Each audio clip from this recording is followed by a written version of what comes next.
Во транзитниот центар за илегални мигранти Вино Југ во Гевгелија во моментов се сместени 21 мигрант од Авганистан, Пакистан и Сирија.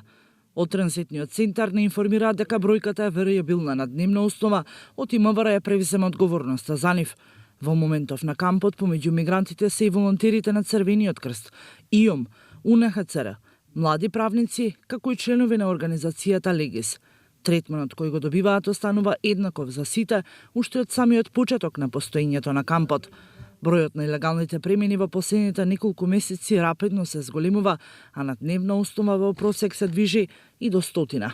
Владата вчера ја донесе одлуката за постоење на кризна состојба на дел од територијата на државата поради зголемениот обем за влез и транзитирање на мигранти и заради постоење на пандемија и опасност од ширењето на COVID-19.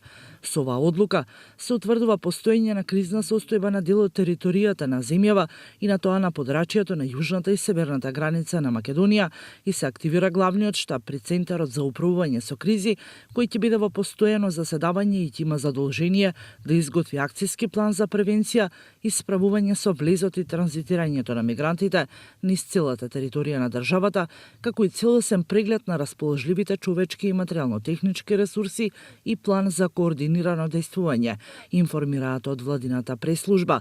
Постоењето на кризната состојба, утврдена со оваа одлука, ќе трае 30 дена од денот на нејзиното влегување во сила и сите органи на државна управа се задолжени да превземаат мерки и активности согласно прописите за управување со кризи.